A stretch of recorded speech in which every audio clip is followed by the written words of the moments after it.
Bapa di surga, dalam nama Tuhan Yesus Kristus, ucapan syukur kami persembahkan bagimu Tuhan. Hanya ini yang merupakan rasa terima kasih kami kepada Dikau Tuhan, sebab tiada suatu apapun yang layak kami persembahkan untuk membalas segala kebaikan-Mu bagi kami sekalian. Dan terima kasih pula Bapa, pada kesempatan pagi hari ini Engkau berikan kami waktu untuk bisa duduk mendengarkan firman-Mu. Sekalipun kami menyadari oh Tuhan, bahwa dari kami sendiri tidak ada kemampuan untuk dapat memusatkan pikiran dan perasaan dan hati kami untuk mendengar dan menyimpan firman-Mu. Sebab itu sebelum firman-Mu diberitakan bagi kami mohon kemurahan-Mu Tuhan. Biarlah Engkau datang dan Engkau urapi kami. Biarlah Roh-Mu yang suci menolong kami untuk kami mampu duduk, untuk kami mampu mendengarkan firman-Mu, untuk kami mampu konsentrasi untuk bertahan selama firman-Mu disampaikan. Tetap menghormati hadirat-Mu Tuhan, tetap menghargai firman-Mu yang memberikan kami petunjuk, nasihat-nasihat, bahkan mungkin juga merupakan teguran serta menyatakan segala kekurangan kami. Tolong kami Tuhan, agar kebaktian ini benar-benar bermanfaat bagi kami untuk memuliakan, mengagungkan nama-Mu, dan juga untuk kami dapat mempraktikkan kasih-Mu kepada sesama kami. Terima kasih Tuhan, haleluya.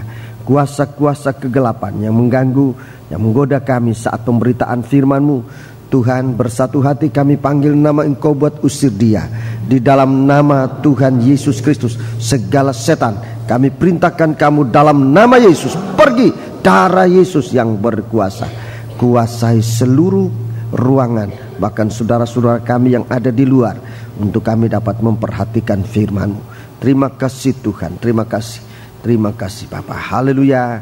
Segala puji hormat dipersembahkan bagi Dikau dalam nama Tuhan Yesus Kristus, haleluya, amin.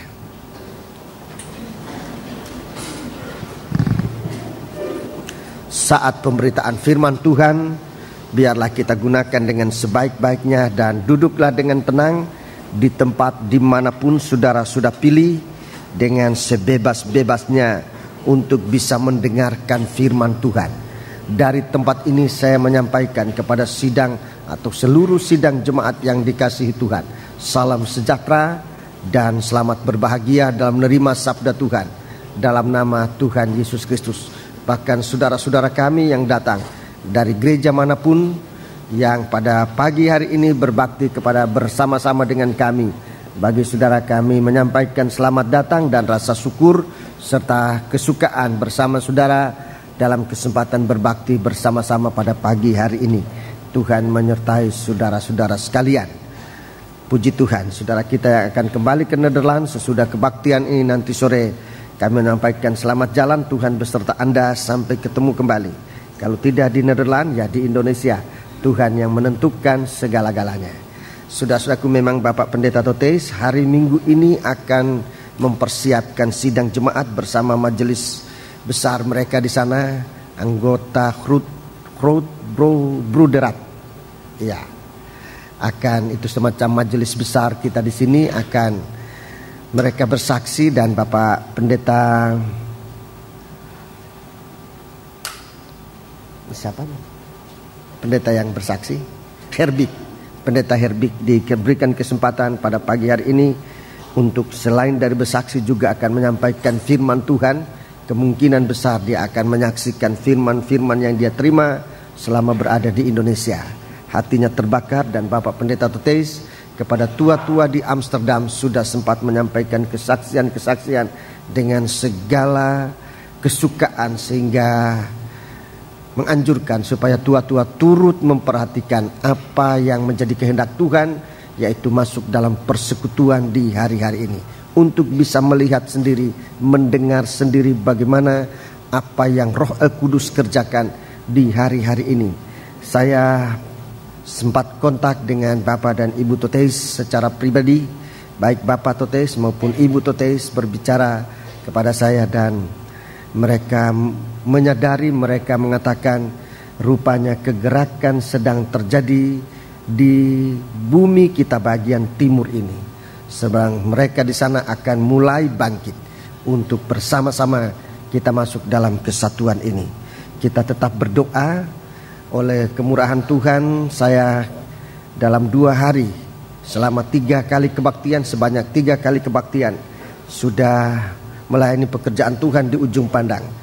Kepada sidang jemaat pada minggu yang lalu, pada hari Minggu yang lalu, saya tidak sempat pamit dengan baik kepada saudara-saudara sekalian, sebab memang pada waktu itu hati saya masih jengkel, betul-betul jengkel untuk Ujung Pandang itu, sebab saya sangat disakiti. Saya terus terang, dan memang saya sempat perbaiki dengan sidang jemaat dan hamba-hamba Tuhan di sana. Bagaimana fitnaan, bagaimana cercaan terhadap saya tanpa saya mengerti kesalahan saya. Dan itu sempat diperbaiki sehingga undangan dan sudah merupakan rayuan. Sampai hari Minggu itu saya masih jengkel dan saya bilang, saya tidak ke Ujung Pandang, supaya kamu tahu. Begitu kasar saya bicara. Tapi Tuhan langsung ingatkan, kamu kan sudah memberitakan tentang pengukuran. Bait suci diukur, pelayanan diukur, ibadah diukur. Tingkatannya adalah, atau ukurannya adalah, sampai daging tidak bersuara. Sekarang kamu diperhadapkan dengan pelayanan di mana dagingmu berteriak-teriak. Bagaimana, apa kamu mampu? Saya sudah hari Senin jam 3, jam 3-nya, jam 2-nya kita, jam 3-nya Ujung Pandang, baru bisa kontak dengan orang Ujung Pandang untuk menyatakan saya mau pergi. Kemudian oleh kemurahan Tuhan, satu saudara imam-imam di sini yang sempat menguruskan dengan cepat. Saya punya tiket bersama istri dan saudara Suntoro bersama istri. Kami berempat pergi dan pelayanan benar-benar disertai Tuhan.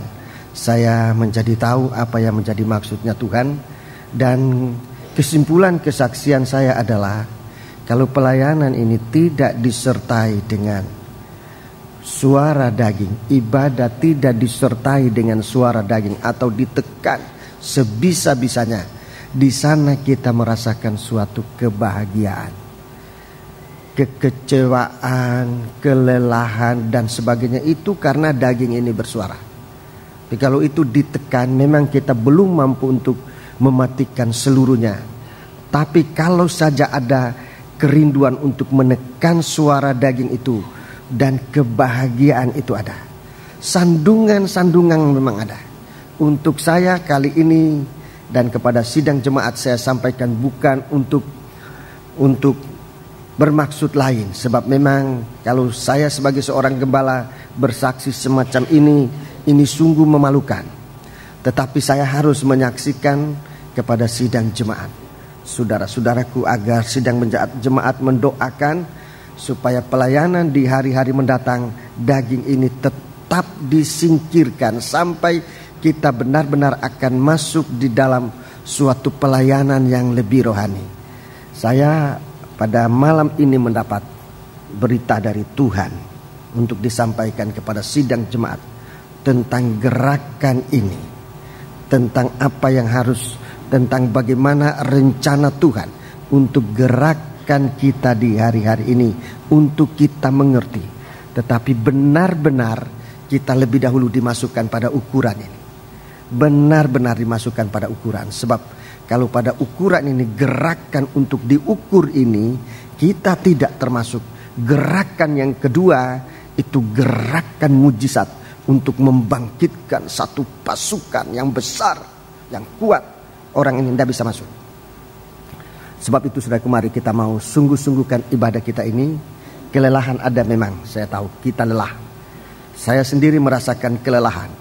Pada hari Jumat itu sebenarnya saya masih memaksa untuk berkhotbah, tapi sungguh-sungguh saya sudah kehabisan tenaga, benar-benar kehabisan.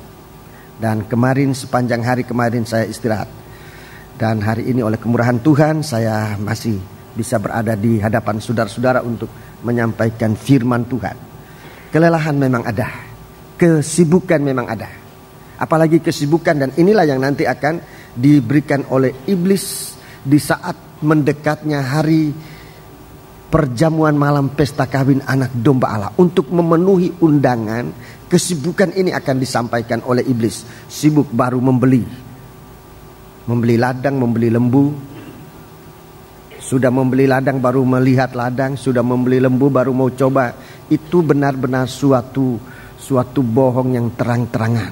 Jadi kesibukan ini banyak kali adalah cara yang diajarkan oleh iblis untuk berbohong. Saya sampaikan itu kepada dalam khotbah saya di sidang jemaat di persekutuan hamba-hamba Tuhan di Ujung Pandang barusan ini. Sebab memang saya sempat berbohong. Waktu undangan pertama saya berbohong. Saya tidak mau ke sana. Kenapa? Saya sibuk. Sibuk apa? Om Toteis masih di sini, saya harus melayani Om Toteis. Ada benarnya. Tapi saya dikejar terus. Om Toteis pulang kapan? Waktu itu saya lupa bohong saya yang pertama. Sehingga tidak bisa berbohong yang kedua. Tanggal 15 lah. Kalau tanggal 15 kan kebaktian di Ujung Pandang tanggal 17, 18. Berarti tidak sibuk lagi. Saya harus ngakui itu waktu saya memang bohong. Saya berbohong, saya sibuk. Karena Om Toteis memang kalau dia ada, saya memang singkirkan segala sesuatu untuk kesempatan di masa tua dari orang tua ini saya melayani dia. Sebelumnya saya tidak mendapat kesempatan seleluasa ini. Jadi saudara kita waspada, sebab kesibukan itu banyak kali merupakan peluang untuk berbohong. Kesibukan itu memang sibuk, tetapi sesungguhnya peluang untuk berbohong lebih besar. Sebab ternyata saudara-saudaraku, kalau kesibukan itu kita atasi, kita bisa. Kalau kesibukan itu diatasi, kita bisa. Kesaksian tadi salah satu bukti. Itu kesibukan sudah diberikan oleh setan untuk tidak bisa ke Indonesia. Tapi kalau dia merindu untuk mengatasi, buktinya dia bisa hadir di sini. Kalau tadinya tidak diberikan, bisa saja waktu datang. Kenapa? Tidak diizinkan oleh bos. Bos saya tidak memberi izin. Memang bisa saja. Bisa saja. Tapi kalau kita merindu di hari-hari ini, saudara-saudaraku, gerakan hari-hari ini, saudara-saudaraku, bukan tanpa dasar. Gerakan hari-hari ini adalah gerakan menurut nubuat firman Allah yang begitu berkuasa.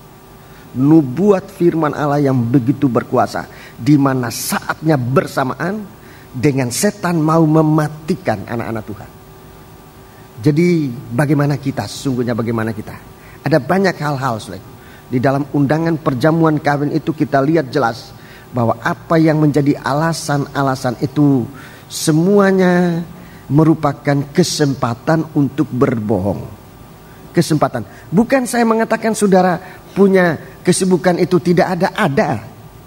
Tetapi iblis dengan kesibukan itu memberi peluang untuk kita bisa berbohong, mendorong sebetulnya hati kita yang tidak sungguh-sungguh untuk mau melayani, untuk mau beribadah.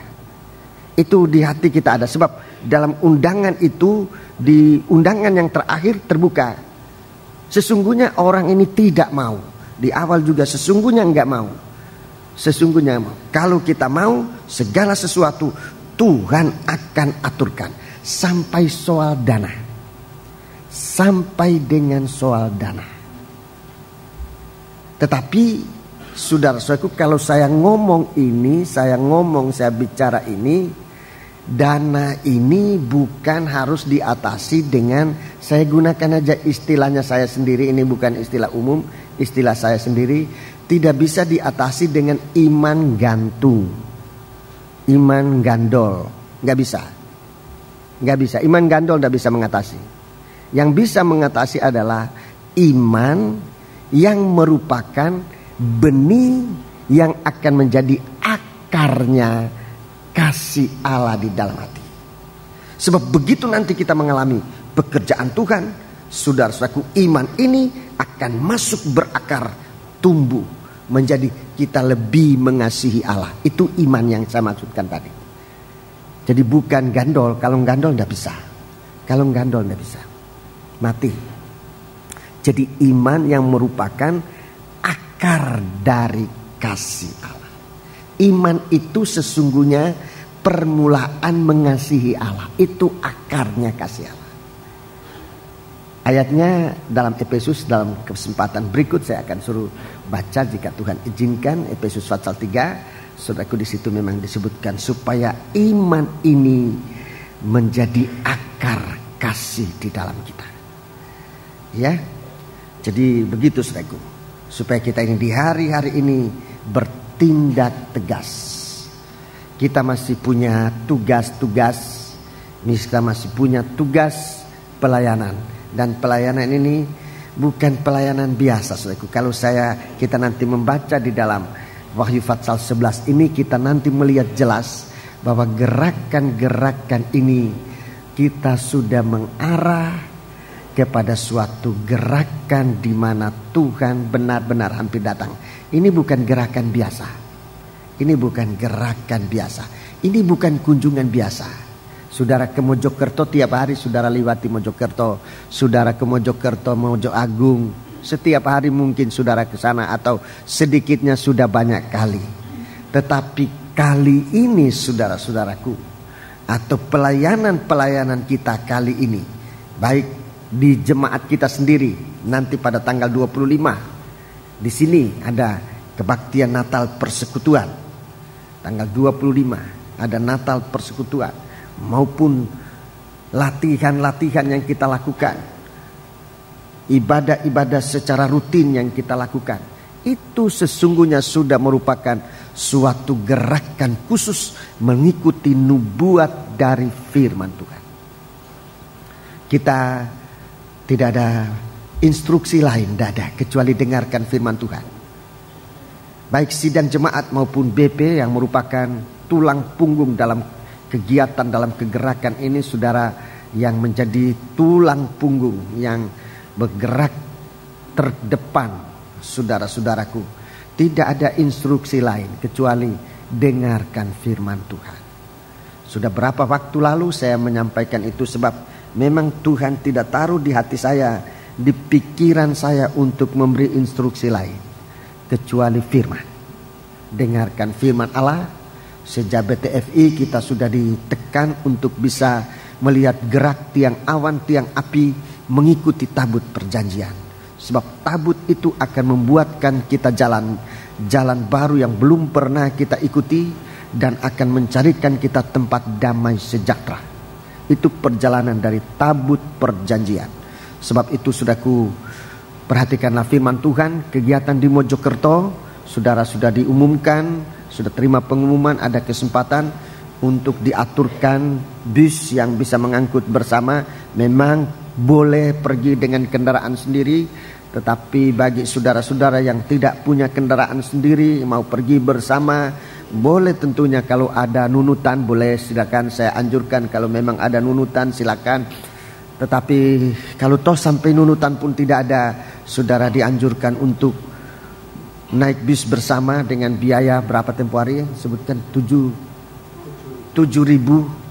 Sudah sekian banyak, tapi masih kurang. Sudah sekian banyak daftar yang saya lihat, tapi sesungguhnya masih ada lowongan banyak sekali, saudara-saudaraku, untuk bisa mengikuti kegiatan ini.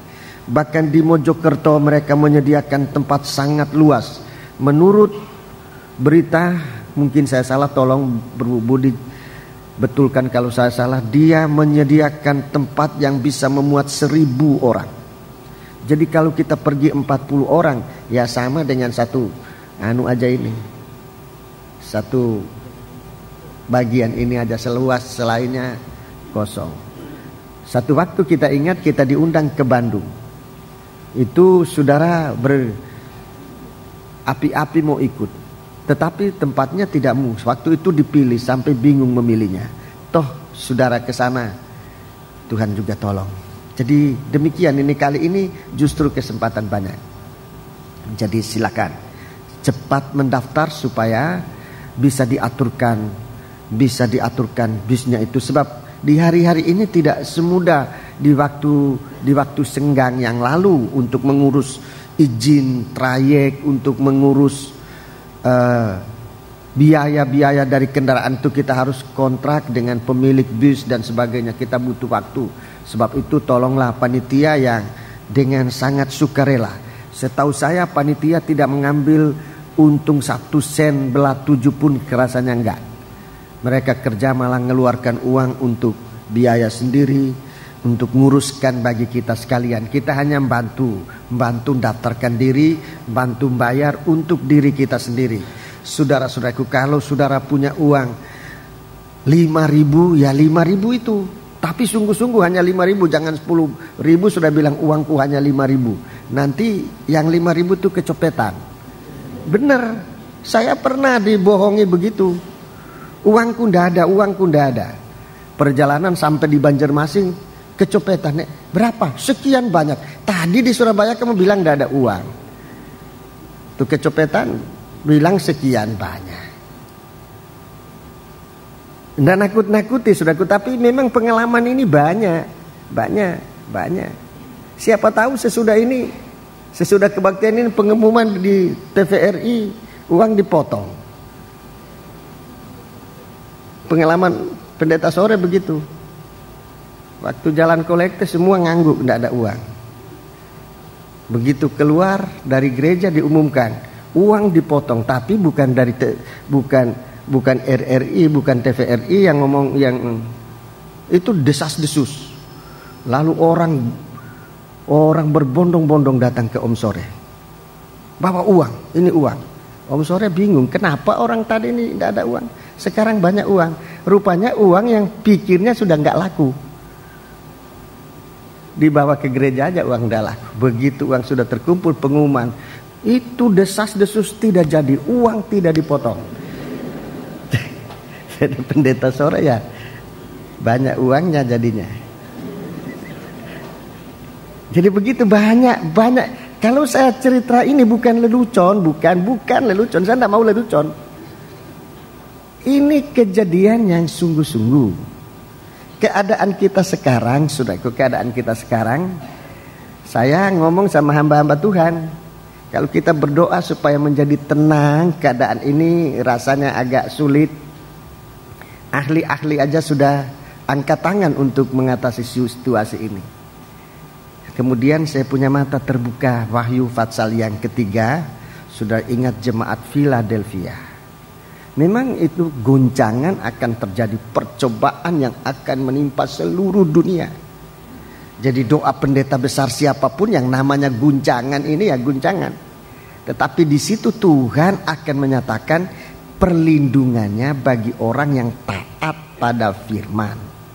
Saudara baca kembali itu dalam Wahyu 3 mulai ayat 7 tentang jemaat Philadelphia. Di rumah aja, di sini tidak usah, di rumah aja. Itu dulu saya sudah terangkan. Jadi yang penting sekarang sebetulnya tidak usah terlalu repot tiap pagi lihat, buka koran sekarang tiap pagi apa yang saudara lihat? Nilai dolar berapa ditutup kemarin. Selalu guncangan, sebab setiap kali sudah lihat nilai dolar ini naik turun. Sampai yang tidak punya dolar pun ikut-ikut bingung. Iya, saya menjadi geli-geli juga. Kalau saya sudah lihat itu nggak ikut-ikut punya dolar kok bingung dengan dolar naik turun. Ya, yang penting sekarang adalah bagaimana mendengar firman. Jadi kita sudah harus punya hikmat hari-hari ini. Punya hikmat.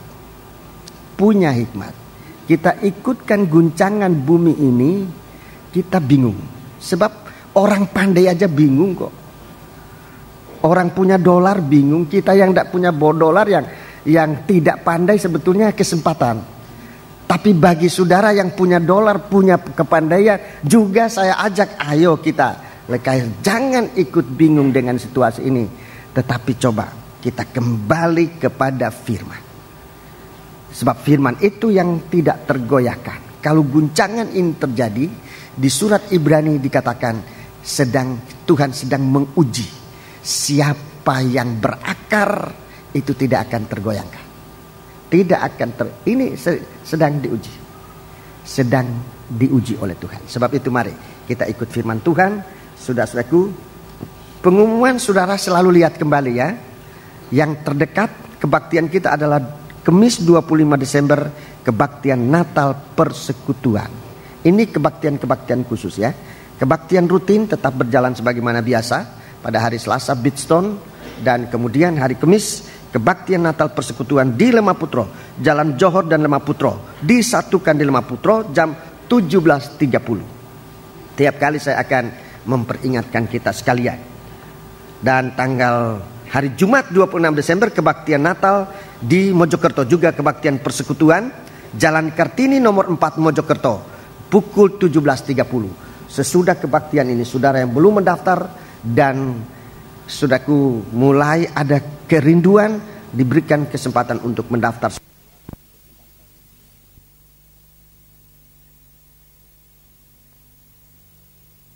Mendengarkan firman Allah dalam Wahyu 11. Baca betul. Saya sudah kesekian kali membaca, tapi tadi malam saya terperanjat juga membaca ayat ini. Mari, Wahyu pasal 11 mulai ayat 7 sampai dengan ayat yang ke-14.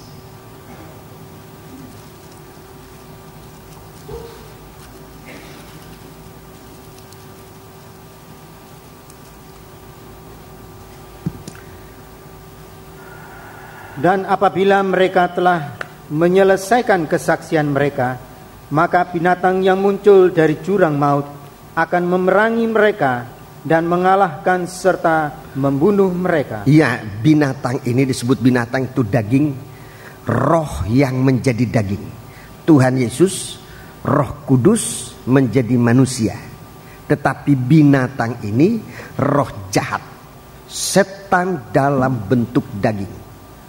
Kita kenal namanya antikris, nabi palsu.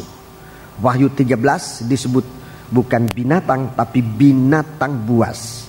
Dalam bahasa Indonesia lama, terjemahan lama itu lebih tepat. Dalam bahasa-bahasa lain disebut juga binatang buas, mengalahkan serta membunuh mereka. Terus, dan mayat mereka akan terletak di atas jalan raya kota besar yang secara rohani disebut Sodom dan Mesir, di mana juga Tuhan mereka disalibkan. Ya, di mana juga ini Sodom dan Mesir, di jalan Sodom dan Mesir, di jalan raya kota besar yang secara rohani disebut Sodom dan Mesir. Jalan raya ini bicara tentang cara hidup.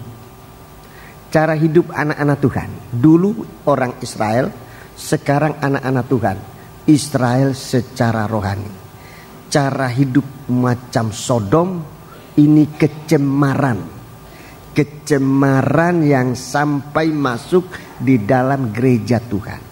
Kecemaran kenajisan. Jabatan-jabatan kita sangat diincar oleh setan, saudara-saudaraku. Sebab itu kita harus waspada, baik anggota, imam-imam, termasuk saya gembala, diincar oleh setan untuk dinajiskan, supaya masuk dalam perbuatan Sodom dan Gomora. Ini bicara tentang kenajisan. Kenajisan sekarang ini, saudara-saudaraku, kenajisan sekarang ini tidak hanya di luar, tetapi sudah kita lihat merambat ke keluarga Kristen, ke keluarga anak-anak Tuhan. Baik nikah maupun masalah seks, sampai dengan pengguguran ini yang terjadi, yang sekarang heboh, khususnya di kota Jakarta. Itu banyak orang Kristen. Kalau saya bicara ini sesungguhnya memalukan, tetapi untuk supaya saudara ada pegangan bahwa yang saya katakan ini benar. Di antara mereka salah satu adalah ponakan saya sendiri. Itu bukan orang Kristen. Ayahnya seorang tua-tua. Omnya itulah saya sendiri, seorang pendeta. Jadi terlibat dalam soal pengguguran anak secara besar-besaran di Jakarta. Kalau saya bicara ini kesaksian memalukan, Tetapi untuk meneguhkan perkataan ini saya harus bicara.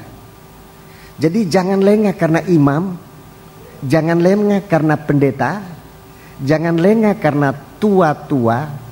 Itu cara hidup Sodom dan Gomora. Jadi mulai dari saudara-saudaraku, dari pergaulan saudara-saudaraku sudah berbau kenajisan. Seks, nikah, rumah tangga sampai pada pengguguran. Jadi saudara-saudaraku, kalau saya bicara tadi ini bukan meraba-raba, tetapi saya sendiri melihat berita saya terima sempat mengguncangkan saya sebagai salah satu anggota keluarga kami yang turut terlibat. Berarti saya lengah dalam menasihati anak ini. Jadi jangan lengah saudaraku, siapapun juga. Ponaan saya itu dialah yang mengizinkan tempat penguburan dia bekerja di sekolah luar biasa itu. Di halaman itu dialah yang menerima pemakaman bayi-bayi itu. Waktu itu dia tidak tahu kalau itu suatu kesalahan. Sebab lengah. Dia pikir ada tanah yang luas, kuburkan aja di situ. Jadi saudara-saudaraku, iblis sedang mengincar kehidupan anak-anak Tuhan yang di sini jelas dikatakan secara rohani disebut Sodom. Jadi Sodom itu bukan cuma dulu, bukan Sodom itu sekarang sudah jadi lautan mati. Tetapi Sodom itu sekarang sudah penguburan dari kehidupan Kristen yang tidak sungguh-sungguh. Itu sudah jadi Sodom. Cara hidup Sodom dan Gomora. Cara hidup Sodom dan Gomora. Perdagangan obat-obat bius dan sebagainya. Jadi kita sudah harus waspada. Saya tidak mau bicara menuding orang lain, tapi lebih baik ke keluarga saya sebagai contoh.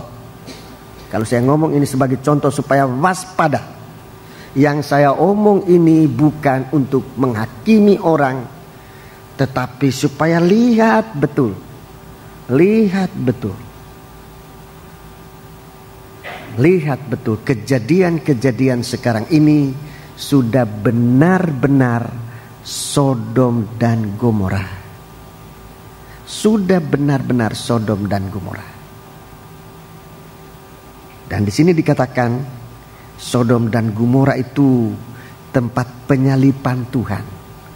Dalam surat Ibrani, di hari-hari ini kalau kita menyalibkan Tuhan, surat Ibrani pasal 6, di hari-hari ini kalau kita menyalibkan Tuhan, itu tidak ada korban penebusan lagi. Lebih baik kita baca.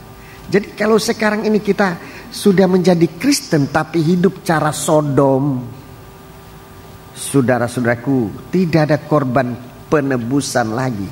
Ibrani pasal yang ke-6. Ibrani pasal yang ini sangat mengerikan, saudaraku, benar-benar mengerikan. Ibrani pasal yang ke-6. Ibrani pasal yang ke-6. Ayat yang ke-6. Jadi gampang saudara baca 6:6. Tapi marilah kita mulai baca ayat yang ke-5, ayat yang ke-4.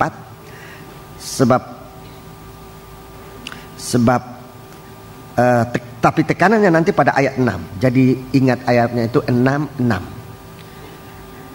Ayat 4. Sebab mereka yang pernah diterangi hatinya, pernah diterangi hatinya itu orang Kristen. Terus yang pernah mengecap karunia surgawi, pernah hidup dari berkat Tuhan. Terus dan yang pernah mendapat bagian dalam Roh Kudus. Dan yang mengecap firman yang baik dari Allah. Sudah mengecap firman yang baik dari Allah. Dan karunia-karunia dunia yang akan datang. Karunia dunia akan datang, karunia sorgawi. Dunia yang akan datang bicara dunia baru. Dunia sorgawi. Terus namun ayat 6. yang murtad lagi. Tidak mungkin dibaharui sekali lagi. Mungkin dibaharui sekali lagi. Sedemikian Ya. hingga mereka bertobat. Sehingga mereka bertobat sebab ya, mereka menyalibkan lagi anak Allah. Sebab mereka menyalibkan lagi anak Allah bagi diri mereka dan menghinanya di muka umum. Jadi cara hidup Sodom ini itu penghinaan kepada Kristus. Penghinaan. Jadi bukan orang luar yang menghina. Yang menghina justru anak-anak Tuhan yang tidak siap ikut arus cara hidup Sodom. Itu menyangkut kenajisan. Disebut juga Mesir, keduniawian. Mesir ini bicara tentang keduniawian, bicara tentang hidup daging. Cara yang sangat bisa dikuasai oleh setan seperti Firaun dan orang Mesir. Mesir ini gambaran dari dunia, cara keduniawian. Saudara-saudaraku, sampai dengan ibadah pun sudah disusupi oleh cara dunia. Ibadah yang begitu sakral sekarang sudah disusupi oleh roh dunia, termasuk roh jual beli, termasuk roh tidak jujur. Itu sudah termasuk menyusup di dalam ibadah. Saudara baca dalam Injil Markus pasal 11, Yohanes pasal 2, saudara-saudaraku dalam Injil Matius, Injil Lukas tentang bagaimana Tuhan menyucikan bait Allah. Itu penyusupan roh-roh jahat yang ada di dunia ini. Membuat saudara-saudaraku ibadah kita, tapi ibadah di Mesir. Beribadah tetapi di Mesir. Dan itu yang dirindukan oleh Firaun. Bahwa bangsa Israel ini boleh beribadah tetapi di Mesir saja, tidak usah jauh-jauh. Di Mesir saja, itu artinya beribadah tetapi termasuk cara dunia, itu nomor 1. Nomor 2, tidak perlu terlepas dari ikatan, itu nomor 2. Jadi boleh jadi Kristen, boleh beribadah, tetapi secara kehidupan sehari-hari, cara dunia boleh. Boleh, semua boleh. Itu namanya beribadah cara Mesir. Dan itu yang dianjurkan oleh Firaun. Musa menghadap Firaun, izinkan bangsa ini keluar untuk beribadah kepada Tuhan. Dan dia katakan, kami harus keluar ke padang belantara sejauh perjalanan 3 hari. Sejauh perjalanan 3 hari di padang belantara. Sejauh perjalanan 3 hari di padang belantara itu punya arti. 3 hari bicara tentang pengalaman mati bangkit. Di suatu hari Tuhan mengadakan suatu kebaktian selama 3 hari berturut-turut. Injil Matius pasal yang ke-16. Terus menerus Tuhan mengadakan kebaktian dan pemecahan roti. Sampai akhirnya waktu mau pulang, Tuhan katakan kasih makan orang-orang ini. Sebab kalau tidak mungkin aja mereka pingsan di jalan. Saudaraku, bagaimana Tuhan sudah menunjukkan kepada kita cara ibadah yang sesungguhnya di hari-hari ini. Kita punya kebaktian ini 3 jam masih jarang. Saya khotbah 3 jam itu jarang. Kecuali kemarin di Ujung Pandang itu 4 jam. Waktu pagi saya khotbah 4 jam.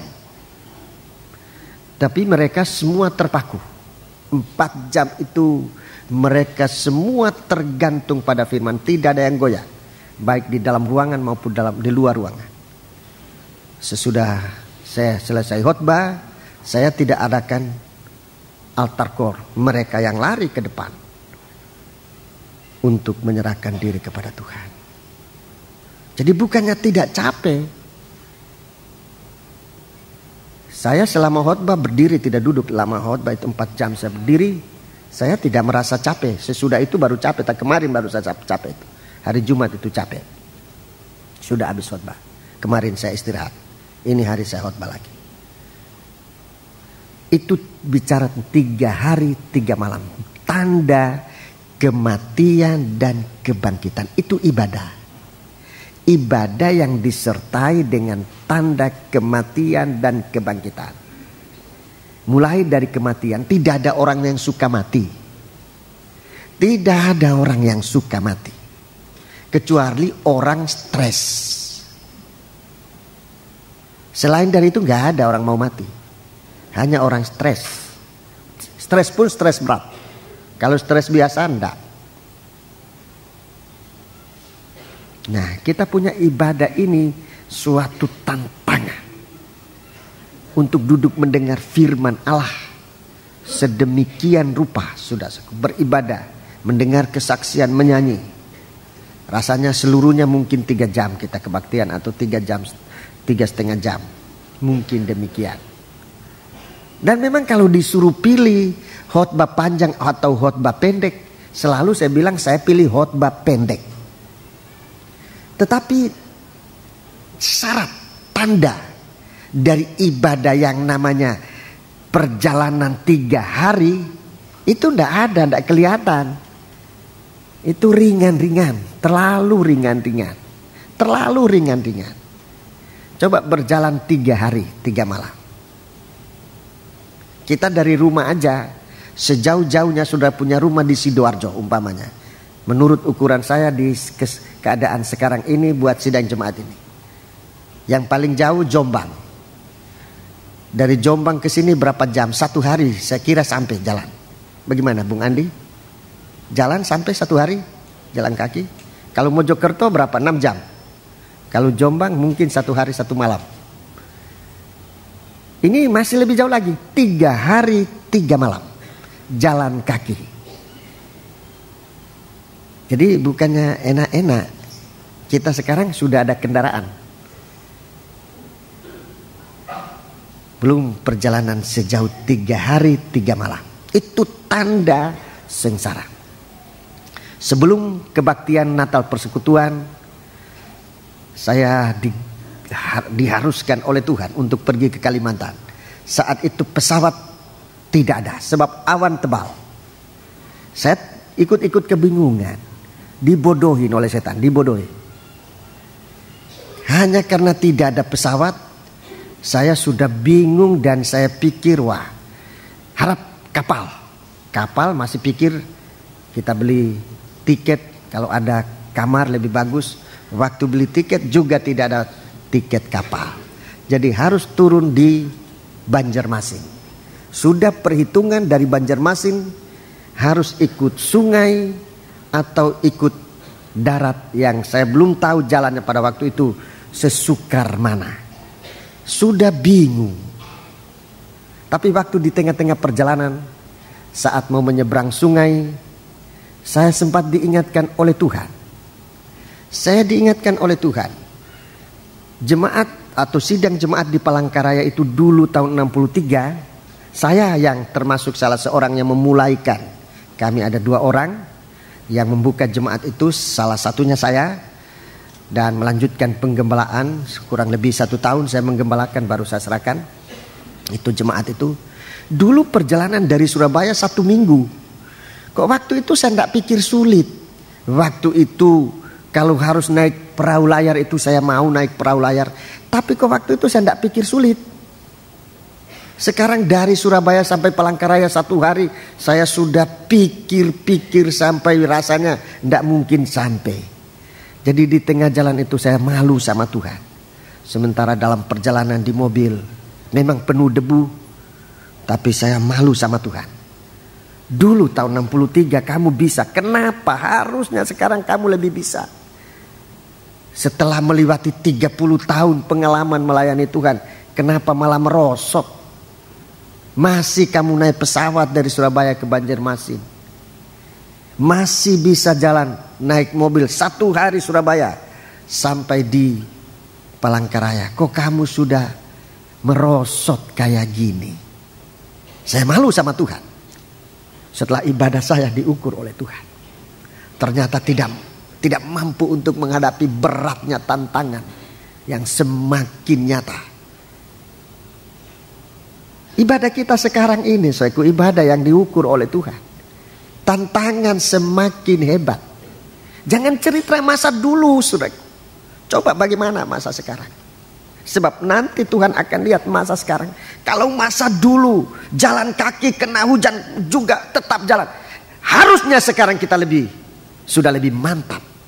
Tapi pada nyatanya, saudara-saudaraku, orang Kristen di hari-hari ini semakin manja. Semakin manja. Sudah ada oplet, sudah ada taksi, sudah ada beca, sudah ada sepeda. Masih merasakan sulit. Kalau sudah mobil pribadinya mogok, nggak datang. Kenapa? Mobil saya mogok, bro. Padahal taksi masih ada, bis masih ada. Jadi dulu memang lain situasinya. Saya tidak memaksa saudara, tetapi untuk gambaran. Dulu memang lain situasinya. Tetapi yang Tuhan mau lihat sekarang, bagaimana sikap kita menghadapi tantangan yang semakin hebat ini. Tantangan yang semakin hebat. Kita digoda oleh iblis, lengah. Daging ini terlalu dimanjakan. Sudah terlalu dimanjakan. Anak-anak saya, dengarkan baik-baik. Jangan memanjakan daging. Pengerja-pengerja, dengarkan baik-baik. Jangan manjakan daging ini. Di suatu waktu kita dibawa oleh Tuhan ke padang belantara. Kita tidak harus tergantung dengan apa yang daging ini katakan. Mempelai perempuan Kristus ke padang belantara. Di padang belantara mungkin saja panas. Saya nggak tahu padang belantara, belum pernah ke sana. Di sana nggak ada AC. Apa mau ke sana bawa AC, kan nggak mungkin. Saya tidak menyinggung penjual AC, boleh jual terus, boleh terus jual AC. Tetapi kita nggak bawa ke sana. Kalau punya AC pakai, jangan langsung pulang sampai di sana dicopoti di rumah. Boleh tetap pakai. Tapi kalau di saatnya harus kita berjuang di tempat yang tidak ada AC, ayo, jangan suara daging ini terlalu dimanjakan. Jadi itu pengalaman yang saya diajar oleh Tuhan. Waktu ke Palangkaraya diajar soal itu. Tahun 63 saya seorang pengerja. Waktu tahun 63 itu saya pengerja. Bukan pendeta, saya pengerja. Cuma yang ngangkat saya jadi pendeta ya lurah di Johor itu. Sebab mau tulis pengerja ya kan bukan kuli. Mau nulis pendeta ya nggak berani. Sebab memang belum pendeta. Ya lurah lah tulis pendeta. Di pesawat waktu itu diganti Domine, DS. Saya naik pesawat bersama Jenderal Yani waktu itu. Kalau enggak begitu enggak bisa naik. Jadi sudah suatu waktu itu saya lihat dulu begitu sulit. Saya diutus seorang diri, enggak tahu Kalimantan itu, enggak tahu. Waktu turun di airport, saya enggak tahu mau kemana. Tuhan aturkan. Sampai kemana, sampai akhirnya sampai juga di desa namanya Pahandut, yang sekarang namanya Palangkaraya. Disitulah kami membuka sidang jemaat. Saudara-saudara, sulit waktu itu, tapi begitu kuat untuk menantang. Sekarang hanya asap sudah. Baru menantang asap sudah bingung saya. Jadi ndak jadi. Saya telepon ke Palangkaraya maksudnya supaya di sana bilang nggak usah jadi dulu om. Saya pancing-pancing begitu supaya jawaban dari sana ditunda aja dulu om. Tapi jawabannya tidak, harus sekarang, nggak bisa ditunda. Nah, malu saya kepada Tuhan, malu. Saya malu sama Tuhan. Saya malu. Pelayanan itu kok merosot sementara Tuhan semakin dekat. Pelayanan kita kalau kita dengar saudaraku kesaksian-kesaksian hamba-hamba Tuhan masa lalu, kita harus sadar dan bangkit. Sodom dan Mesir, tempat menyalibkan Tuhan yang kedua kali, tidak ada sarana untuk membaharui lagi, nggak ada lagi. Kalau ini penyaliban yang kedua kali, Sodom dan Gomora, di sana 2 saksi disalibkan, di sana juga Tuhan sudah disalibkan. Tapi kalau kita menyalibkan dia di hari ini dengan suasana Sodom dan Gomora, berarti kesempatan kita semakin kecil, pintu semakin sempit. Dan kita harus berjuang, sungguh-sungguh harus berjuang. Sungguh-sungguh saya harus berjuang. Dengarkan firman. Pengumuman kami, saya sebagai gembala, tua-tua mengumumkan, saudara-saudaraku, tidak sekuat firman yang saudara terima. Di suatu waktu kita akan melihat bahwa perjuangan ini bukan perjuangan yang sia-sia. Jadi kita ini mulai dilatih oleh Tuhan. Baca terus, kita kembali ke Wahyu 11. Jadi Sodom dan Gomora.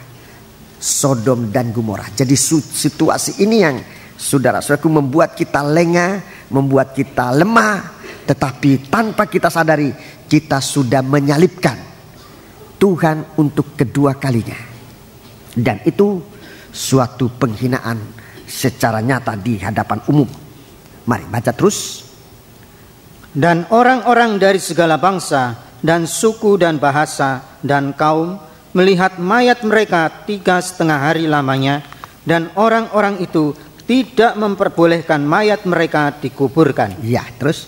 Dan mereka yang diam di atas bumi bergembira dan bersukacita atas mereka itu, dan berpesta dan saling mengirim hadiah, karena kedua nabi itu telah merupakan siksaan bagi semua orang yang diam di atas bumi. Jadi sampai di situ dulu. Jadi saya tunjukkan di sini kekuatan Tuhan kepada 2 saksi ini. Nomor 1, kubur tidak mampu untuk menerima mereka. Di sini disebutkan memang tidak dikasih untuk dikuburkan. Itu istilah ini. Tetapi sebenarnya di balik pengertian ini adalah bahwa kubur tidak mampu menerima jenazah mereka. Tidak ada kubur yang mampu untuk menahan mereka. Tidak ada kubur. Sekarang anak-anak Tuhan sedang dikuburkan. Jika Tuhan izinkan nanti saya akan bicara bagaimana anak-anak Tuhan sekarang sedang dikuburkan tanpa sadar. Tapi kedua saksi ini tidak bisa dikuburkan. Tidak ada kubur yang mampu. Jadi suasana Mesir, salah satu yang dipertahankan oleh orang Mesir, oleh orang Israel adalah, kenapa kamu bawa kami ke padang belantara ini? Mereka ngomel kepada Musa. Apa kurang kubur di negeri Mesir sampai kami harus keluar untuk mati di padang belantara? Jadi orang Israel lebih mementingkan kuburan di negeri Mesir daripada hidup terlepas. Nah, ini ibadah yang mati, ini ibadahnya orang Israel di Mesir. Orang Israel Musa tetap berkata harus ke padang belantara, jauh dari Mesir. Suatu ibadah yang tidak dikuasai oleh Mesir, oleh dunia ini. Jadi ini tanda dari ibadah kita hari-hari ini, saudaraku. Ditandai dengan pengalaman kematian dan kebangkitan nomor 1. Kedua, jauh dari Mesir, jauh dari pengaruh dunia ini. Ketiga, jangan dikuasai oleh kubur. Ini ibadah dari anak Tuhan hari-hari ini. Jangan dikuasai oleh kuburan. Saudara nanti lihat kuburan-kuburan yang sedang menguburkan saudara. Nanti kalau Tuhan izinkan saya akan bicara saat ini juga. Kalau Tuhan izinkan. Jadi bagaimana anak-anak Tuhan sekarang ini sedang dikuburkan tanpa sadar. 2 saksi, saudara-saudaraku, begitu kesaksian mereka berapi-api. Sehingga mereka memang di sini diistilahkan tidak boleh dikuburkan. Tetapi sesungguhnya memang kubur itu tidak mampu untuk menerima jenazah mereka. Kalau kalau ibadah kita kuat, tidak ada kuburan. Saya nanti bicara tentang pengertian kuburan ini pada saatnya. Mari sekarang ayat 11. Ayat 11. 3,5 hari kemudian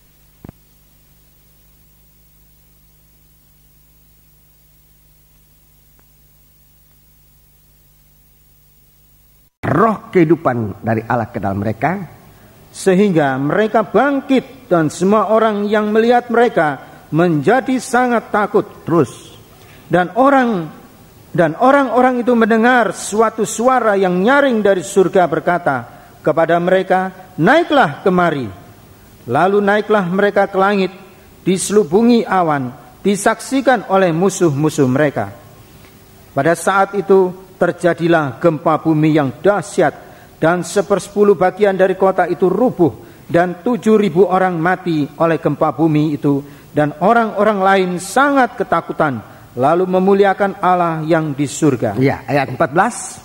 Celaka yang kedua sudah lewat, lihatlah celaka yang ketiga segera menyusul. Ya, jadi ada 3 celaka dibunyikan dengan 3 sangkakala.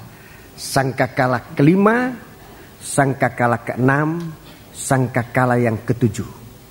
Itu membunyikan bunyi celaka. Celaka, 2 celaka sudah selesai, sebab memang saudaraku sangkakala yang ke-4 sudah membunyikan, masih ada celaka. Sangkakala 5, sangkakala yang keempat dia ceritakan tentang 3 celaka mereka yang diam di atas bumi. Kemudian sangkakala yang kelima dalam ayat 9 itu sangkakala pertama, atau celaka yang pertama dalam ayat 12. Saudara lihat Alkitab saudara dulu, lihat Wahyu 9 ayat 12. Itu sangkakala kelima. Itu mati tidak ada. Orang sudah mau mati tapi mati tidak ada. Mungkin sudah hancur tapi tidak mati. Itu celaka yang pertama. Itu sangkakala yang kelima. Kemudian sangkakala yang keenam diakhiri dengan celaka yang kedua. Fatsal 11 ayat 14. Itu celaka yang kedua. Itu diceritakan mulai dari Fatsal 9 ayat yang ke-13. Itu celaka. Celaka yang kedua sudah lewat. Lihat celaka yang ketiga segera menyusul. Celaka yang ketiga berada di dalam sangkakala yang terakhir. Dalam Wahyu Fatsal yang ke-15 disebut murka Allah, malapetaka terakhir. Wahyu 15 ayat 1. Itu celaka yang terakhir, bicara tentang 7 malapetaka, 7 bokor yang dicurahkan. Fatsal 15 ayat 1 tolong baca. Fatsal 15 ayat 1. Itu celaka yang ketiga. Dan aku melihat suatu tanda lain di langit, besar dan ajaib, 7 malaikat dengan 7 malapetaka terakhir. Karena dengan itu berakhirlah murka Allah. Iya, 7 bokor dicurahkan. Jadi mari saudara-saudaraku kita ini, bagaimana kita menggunakan waktu. Rasul Paulus mengatakan, biarlah kita menggunakan waktu yang ada ini sebagai suatu kesempatan untuk beroleh selamat. Suatu kesempatan untuk beroleh selamat. Puji Tuhan. Kita akan memeriksa dalam bagian ini, saudara sudah lihat, sesungguhnya dari ayat 7 sampai dengan ayat 14 ini ada 2 situasi. Ada 2 situasi. Ayat 7 sampai dengan ayat 10 suasana mati. Suasana mati. Suasana mati. Itu ayat 7 sampai dengan ayat 10. suasana mati. Dalam Bible Study kita mendengar suasana kering. Suasana kering. Ibadah kering. Segala sesuatu kering. Saudara-saudaraku, kalau dalam suasana semua mati sekarang ini, semua kering, lalu ibadah kita pun kering, itu sudah tidak ada harapan. Sama sekali tidak ada harapan. Yang dapat menyirami kekeringan sekarang ini hanya ibadah. Tetapi manusia pada umumnya dalam suasana kering semacam ini ikut-ikutan kering. Tidak ada gairah untuk bagaimana bisa mengatasi kekeringan ini dengan curahan air yang mengalir dari surga. Berita dari negeri yang jauh. Berita dari negeri yang jauh itu menyejukkan. Itu menghilangkan lelah. Coba kita baca Amsal 25 ayat 25. Tolong baca. Amsal 25 ayat 25. Amsal 25 ayat 25. Seperti air sejuk. Ya, seperti air sejuk. Bagi jiwa yang dahaga. Bagi jiwa yang dahaga, yang kering. Seperti air yang sejuk bagi jiwa yang dahaga. Ini bukan kerongkongan kering, tapi jiwa yang kering. Dahaga itu bicara tentang kering. Bagi air sejuk, bagi jiwa, bagi roh yang kering. Demikianlah kabar baik. Demikianlah kabar baik. Itu firman. Dari negeri yang jauh. Dari negeri yang jauh. Negeri yang jauh ini surga. Jauh dari bumi ini. Firman Allah yang diturunkan. Firman Allah yang diilhamkan. Itu bagaikan air untuk menyirami kekeringan-kekeringan hari-hari ini.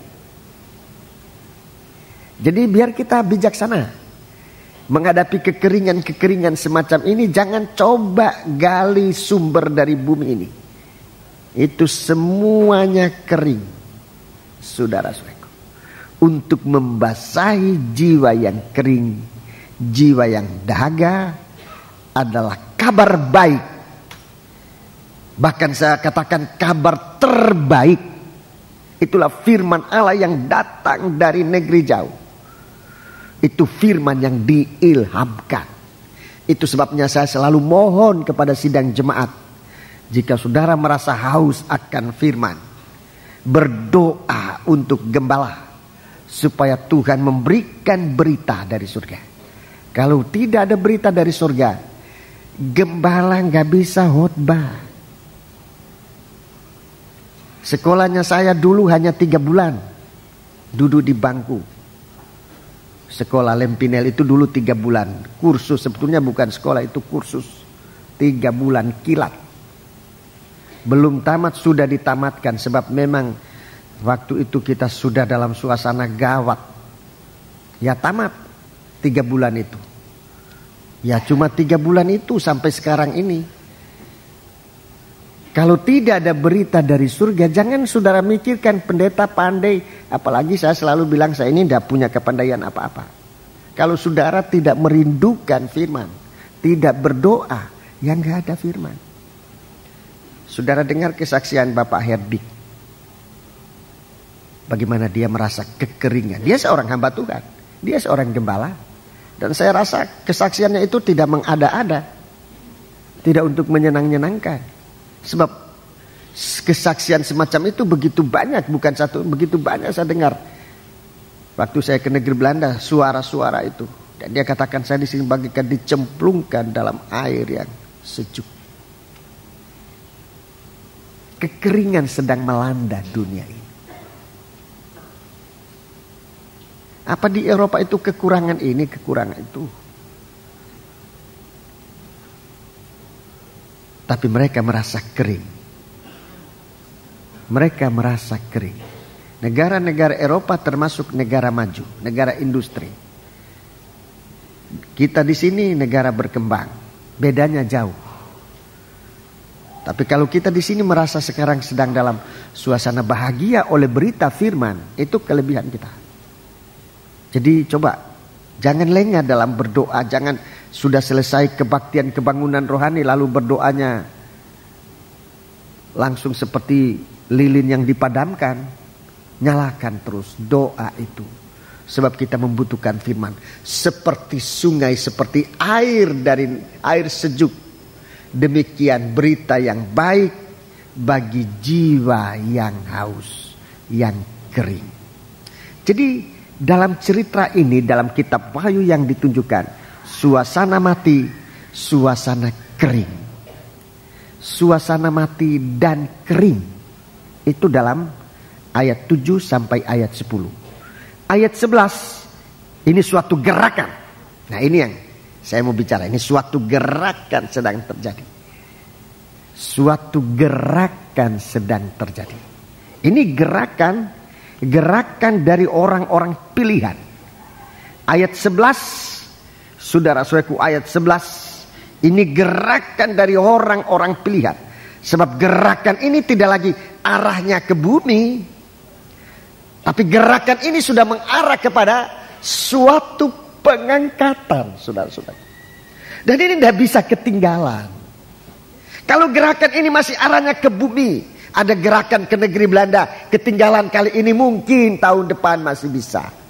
Kalau gerakan ke Mojokerto, mungkin kali ini belum bisa. Kesempatan ke Mojo Agung bisa. Itu gerakan yang arahnya horizontal, arahnya masih ke bumi. Tapi gerakan yang disebutkan dalam ayat yang ke-11, saudara-saudaraku, ayat 11, 12 yang terutama, itu gerakan yang mengarah ke atas. Naiklah kemari. Di sini kalau ketinggalan, saudara-saudaraku, benar-benar tidak mempunyai pengharapan.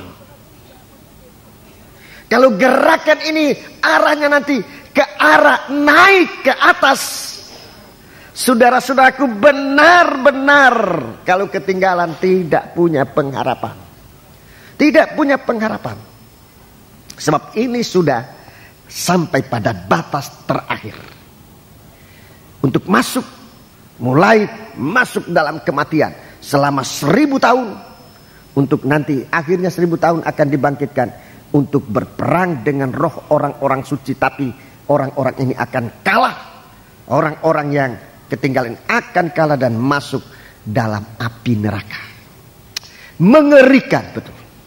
Mengerikan. Sebab itu ikuti firman Tuhan, saudara. Ikuti segala kegiatan dari firman Allah. Bapak Pendeta Toteis dia selalu bicara yang itu buat saya sangat mempengaruhi hati saya. Orang-orang ini datang bukan untuk dengar Pendeta Toteis, bukan untuk dengar Pendeta Pong, bukan untuk dengar Pendeta Nenek atau siapa-siapa. Tapi ini gerakan Roh El Kudus. Itu berulang kali dia ngomong, baik di podium maupun bicara secara pribadi.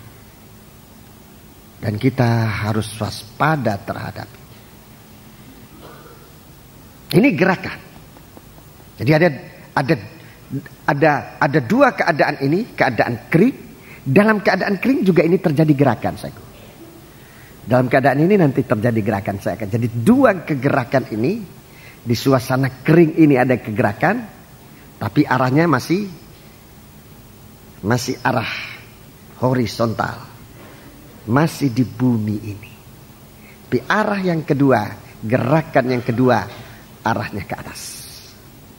Mari sudah perhatikan. Sebab ini mengandung nubuat yang saudara harus perhatikan. Apa yang kita lakukan tidak habis begitu saja. Ini sudah dinubuatkan dalam kitab Nabi Yehezkiel. Kitab Nabi Yehezkiel pasal yang ke-37. Kitab Nabi Yehezkiel pasal yang ke-37 ayat 1 sampai 14. Ayat 1 sampai dengan ayat yang ke-14.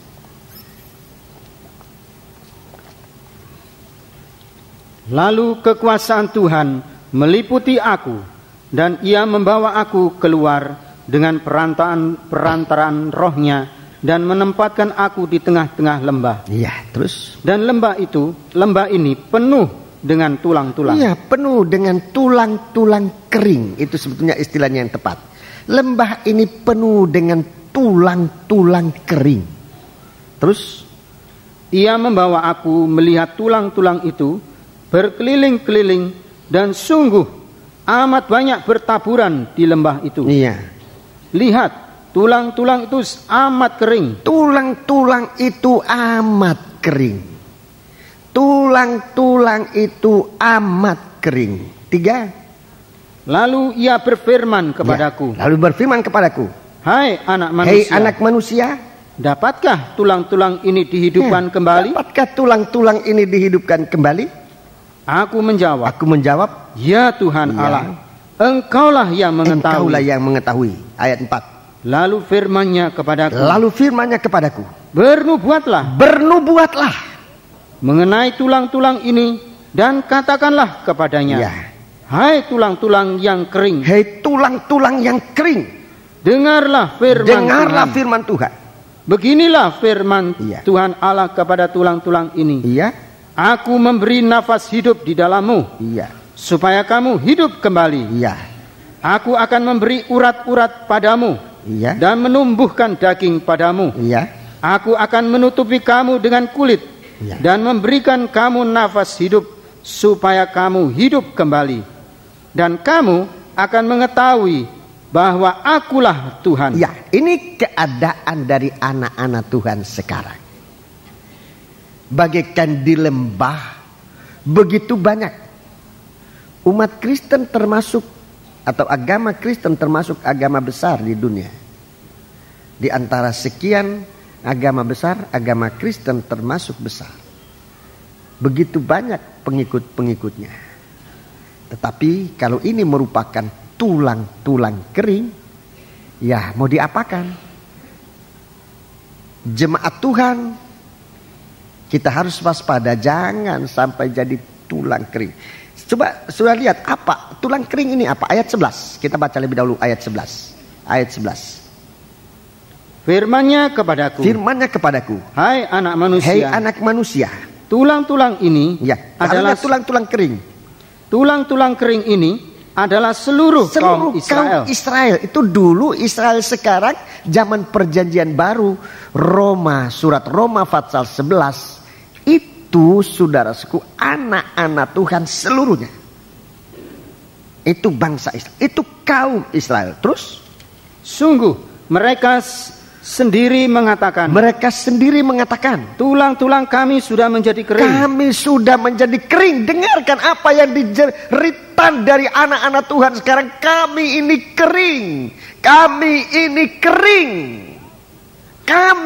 kering.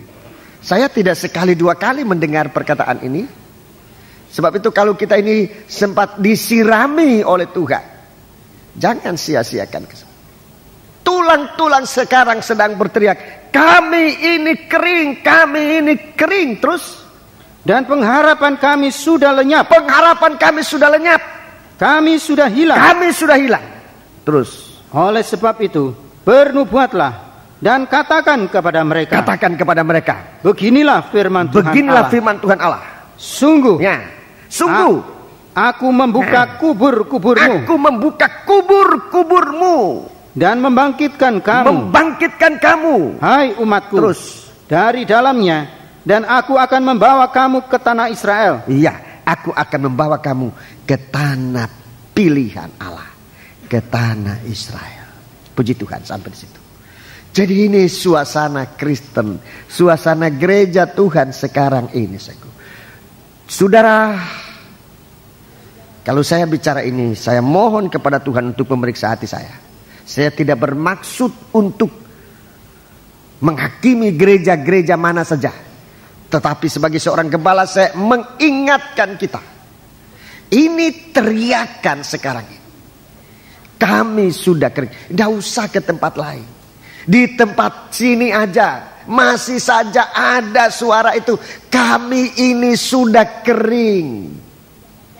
Bukan kering karena tidak ada firman. Kering sebab terjadi kejenuhan. itu membuat kering. Pelayanan-pelayanan kebiasaan itu membuat jenuh. Itu membuat kering. Dan kalau saya lanjutkan, itu yang membuat tidak punya pengharapan. Ibadah semacam itu tidak punya pengharapan. Kita waspada di tempat di mana hujan dicurahkan. Di mana hujan dicurahkan. Pada umumnya kalau hujan dicurahkan, manusia menghindar dari hujan. Sekalipun sesungguhnya manusia itu membutuhkan hujan. Tapi kalau hujan datang, manusia lari menghindari hujan.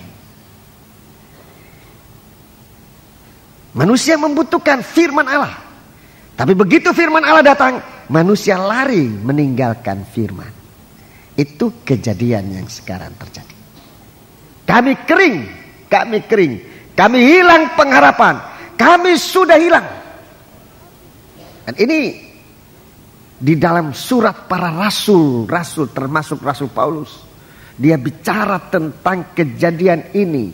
Bagaimana akhir zaman akan banyak orang gugur dari iman. Meninggalkan pengajaran yang benar dan pergi. Saudaraku, untuk mencari segala sesuatu yang memuaskan telinganya. Tetapi kering. Tidak punya pengharapan. Coba saudara lihat bagaimana sekarang aksi dari gereja Tuhan untuk menutupi kekeringan. Dengan cara-cara duniawi. Supaya kelihatan ibadah itu hidup. Tapi hidupnya bukan dari firman. Hidupnya bukan dari air yang dicurahkan dari surga. Tetapi dengan berbagai-bagai cara. Caranya manusia. Termasuk caranya kami pendeta. Lain kali untuk membuat ini tidak khotbah, guyonan. Dan itu yang dicari. Oh, di sana khotbahnya lucu-lucu, pendek, lucu-lucu, nggak ngantuk. Ini cara sekarang, saudaraku, untuk coba-coba menghapuskan kekeringan yang sedang terjadi. Sebab memang orang Kristen sudah mulai jenuh, bahkan sedang jenuh terhadap firman Allah. Sama saja kita ini kalau musim panas rindukan hujan. Tapi begitu hujan datang, sebelum hujan sudah sedia apa? Payung. Untuk apa payung? Supaya jangan kena hujan. Di saat kita kering, kita merindukan firman. Tapi sebelum firman datang, kita sudah sedia payung. Supaya firman jangan kena kita. Begitu firman kena kita, kita marah. Bagaimana kita bisa dihidupkan? Begitu firman menegur kita, kita kecewa. Bagaimana kita bisa basah? Bagaimana kita bisa disegarkan oleh firman Allah? Itulah manusia. Sebab itu mari kita perhatikan. Ada dua kegerakan sedang terjadi. Ada dua kegerakan. Kegerakan pertama ayat 7 sampai dengan ayat yang ke-8. Ini kegerakan pertama. Ini kegerakan pertama. Saya pikir ini kegerakan yang sedang terjadi sekarang ini. Kegerakan pertama. Saya tidak tahu berapa lama waktunya ini. Mungkin cepat sekali. Ini kegerakan pertama. Rasanya tidak terlalu makan waktu. Mungkin tidak tahunan. Mungkin tidak makan sampai bertahun-tahun.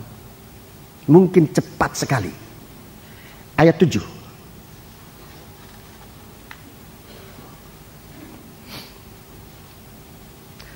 Yeskiel 37 ayat 7. Lalu aku bernubuat seperti diperintahkan kepadaku. Bernubuat itu menyampaikan pembukaan firman. Menyampaikan pembukaan firman terhadap tulang-tulang kering ini. Menyampaikan pembukaan firman terhadap tulang-tulang kering ini. Dengarkan. Dan segera sesudah aku bernubuat. Segera sesudah aku bernubuat. Kedengaranlah suara. Kedengar suatu gerak, suatu suara. Sungguh. Suatu suara berderak-derak. Suatu suara berderak-derak. Itulah kalau tulang yang bergerak, saudaraku. Kalau tulang kering bergerak. Kalau tulang kering bergerak. Di sini katakan bunyi suaranya berderak-derak. saling senggol menyenggol, sambil nunjuk menunjuk, tuding menuding, berderak-derak. Ini gerakan pertama. Gerakan dari tulang-tulang kering. Yang macam tadi saya katakan. Saya diundang malah berteriak-teriak kasar. Aku tidak mau pergi sama kamu. Ini kan suara tulang kering ini. Seharusnya seorang pendeta harus tidak terkering. Tapi nyatanya ya saya kering. Sebab gerakannya kok berderak-derak. Menunjukkan daging ini. Tidak mau tersinggung. Waktu pembahagian tugas Bapak Pendeta Toteis kasih tugas saya 3 session dalam Natal yang baru lalu. Pendeta Toteis 2, Pendeta Nene 2. Saya nolak, saya nggak mau. Jangan saya yang 3 Om. Saya yang paling muda dari kita bertiga. Jangan saya yang 3. Saya nanti takut kalau begitu kamu tidak tahan salib, katanya Pendeta Toteis. Kalau kamu masih takut dibilangin orang, saya mau saya 1 kali aja, biar Om Toteis 3 kali, Pak Nenek 3 kali, saya 1 kali. Kalau perlu saya ndak usah orang, Om aja. Nanti saya takut diomongin orang, pakai nama orang, padahal dia sendiri yang mau tampil. Itu yang aku ndak kuat untuk dengar itu. Takut saya, wah, Om Toteis kamu 3, kamu harus 3. Saya masih tahan, ndak mau Om. Om aja yang 3. Ada beberapa saksi tua-tua dengar. Tidak kamu. Kalau kamu tidak mau berarti kamu tidak mau pikul salib. Ya kalau begitu ya saya harus tampil. Berderak. Satu gerakan yang disertai dengan derak-derak dari tulang ini. Ada gerakan tapi masih berbunyi berderak-derak. Ulangi. Kedengaranlah suara. Iya. Sungguh suatu suara berderak-derak. Suatu suara berderak-derak. Dan tulang-tulang itu bertemu satu sama lain. Iya. Coba kalau tulang bertemu satu sama dengan yang lain. Itulah tadi yang aku nggak mampu. Mau bertemu dengan tulang yang ada di ujung pandang itu tidak mampu aku rasanya. Mau bertemu dengan tulang yang di sana. Semua kering. Dia kering, aku juga kering. Sama-sama kering. Bagaimana kalau dipertemukan ini tulang-tulang kering ini? Berderak-derak. Terus? Sedang aku mengamat-amatinya. Iya. Lihat, urat-urat ada. Iya. Dan daging tumbuh padanya. Iya. Kemudian kulit menutupinya. Tetapi mereka belum bernafas. Iya, terima kasih. Ini saya rasa ini masih suasana kita sekarang. Suatu gerakan tapi masih gerakan tulang kering. Arahnya masih mencari hubungan antara tulang dan tulang. Hubungan Surabaya, Jemaat Johor Lemah-Putro dengan sesama gereja yang ada di Surabaya. Masih coba-coba bagaimana bisa. Mau coba ketemu, tertumbuk dengan wah kamu punya begini. Masih berderak. Mau ketemu dengan jemaat dari luar Pulau Jawa, lain lagi. Jadi suatu derak. Tetapi sudah suatu gerakan. Gerakan tulang kering. Saya bicara sama Om dan Tante Toteis. Om dari negeri Belanda dengan tim dari sana, BTI di sana. Sudah kemana-mana. Tapi sifatnya kita masih memberitakan. Dari Nederland memberitakan kemana, ke negara-negara mana. Berita ke gereja-gereja yang belum ada kabar mempelai, baru memberitakan itu. Jadi sifatnya pemberitaan, menabur. Kami juga dari sini, tim kami.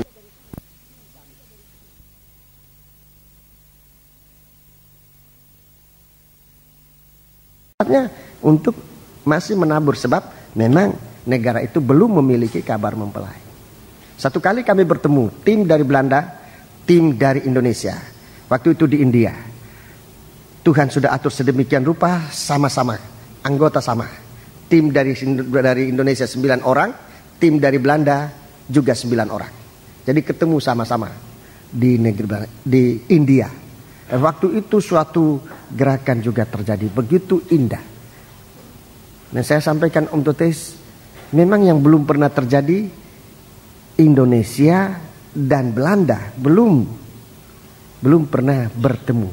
2 kali kami ke sana, tetapi itu jemaat, baru merupakan jemaat Amsterdam. 2 dihadiri oleh hamba-hamba Tuhan dari Nederland.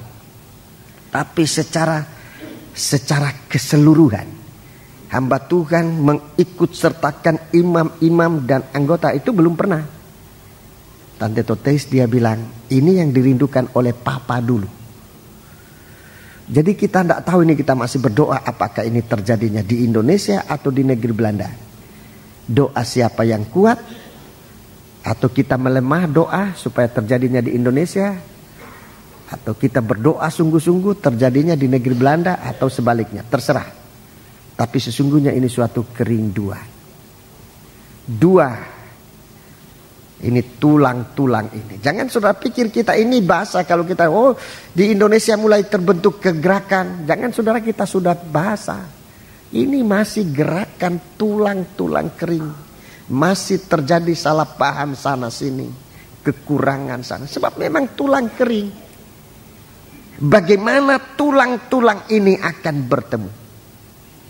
Saya sekali lagi saya katakan, dalam perasaan saya ini tidak akan terlalu lama ini waktunya untuk gerakan tulang kering ini. Ini gerakan tulang kering, gerakan penyatuan dari tulang-tulang ini. Gerakan penyatuan dari tulang-tulang. Kita akan dirubah oleh Tuhan. Waktu saya khotbah di ujung pandang, saya melihat umat yang datang. Saya kasih tahu sama mereka, seandainya di sana kita ada 3 jemaat yang cukup besar di ujung pandang. Saya bilang kalau 3 jemaat ini saja menjadi satu, di kota ujung pandang tidak ada satu gedung yang bisa memuat saudara. Belum dari desa, dari Tanah Toraja, dari Sulawesi Tengah, kalaupun kita datang, rasanya tidak ada gedung yang bisa mampu. Di luar gedung jelas belum boleh kita sekarang ini, situasi sekarang. Jadi ini gerakan akan makin membesar, tapi masih tulang kering. Masih tulang kering, masih ribut soal dana, masih ribut soal panitia, masih ribut soal kendaraan, soal pesawat, soal kapal, soal bis, soal masih ribut, masih berderak-derak. Tetapi tulang ini sudah akan mulai bergerak. Tulang-tulang ini akan keluar dari kuburnya. Tulang ini akan keluar dari kubur. Tulang ini akan mendengar suara. Injil Yohanes pasal yang kelima. Injil Yohanes pasal yang kelima. Ini nubuat diulangi oleh Tuhan, diteguhkan oleh Tuhan. Yohanes pasal 5. Yohanes pasal yang kelima. Ayat 24. Aku berkata kepadamu, sesungguhnya barang siapa mendengar perkataanku dan percaya kepada Dia yang mengutus aku, percaya kepada Dia yang mengutus aku, ia mempunyai hidup yang kekal, dan tidak turut dihukum, sebab ia sudah pindah dari dalam maut ke dalam hidup. Ayat 25. Aku berkata kepadamu, sesungguhnya saatnya akan tiba, dan sudah tiba, bahwa orang-orang mati, akan mendengar suara anak Allah, dan mereka yang mendengarnya akan hidup. Sebab sama seperti Bapa mempunyai hidup dalam dirinya sendiri, demikian juga diberikannya anak mempunyai hidup dalam dirinya sendiri. Dan ia telah memberikan kuasa kepadanya untuk menghakimi, karena ia adalah anak manusia. Janganlah kamu heran akan hal itu. Sebab saatnya akan tiba. Bahwa semua orang yang di dalam kuburan, akan mendengar suaranya. Dan mereka yang telah berbuat baik akan keluar dan bangkit untuk hidup yang kekal. Tetapi mereka yang telah berbuat jahat akan bangkit untuk dihukum. Ini saudara-saudaraku, tidak hanya bicara tentang kuburan semacam Kembang Kuning untuk Surabaya, tapi ini kuburan-kuburan yang sekarang di mana anak-anak Tuhan dikuburkan. Begitu banyak yang sudah sempat menjadi kuburan, yang membuat kita tidak hidup. Kita rasa kita hidup tapi sebenarnya tidak. Pada waktu yang lalu saya bicara salah satu golongan-golongan di dalam sidang jemaat, membentuk kelompok golongan-golongan yang berdasarkan perselisihan, iri hati, dengki. Itu golongan-golongan. Kita berada, kita dikuburkan di dalam golongan-golongan. Bisa-bisa organisasi-organisasi ini merupakan kuburan, sehingga kalau saudara di sini mungkin tidak begitu nyata, tapi saya sendiri mengalami itu. Kami dari latar belakang memang Kristen dari lahir, dari daerah Kristen. Itu gereja organisasi ini dulu, apalagi Pantekosta Protestan, ini benar-benar bermusuhan. Benar-benar bermusuhan. Ini organisasi. Waktu saya masuk gereja Pantekosta, saya punya saudara-saudara tidak senang. Saudaraku sudah pindah agama, katanya. Oh, dia sudah agama lain. Kelompok-kelompok. Ditakutkan sampai dengan organisasi-organisasi pun menjadi kuburan-kuburan. Kesukuan, kebangsaan itu bisa menjadi kelompok, golongan-golongan, di mana anak-anak Tuhan, orang-orang Kristen, bagaikan tulang-tulang kering dikuburkan.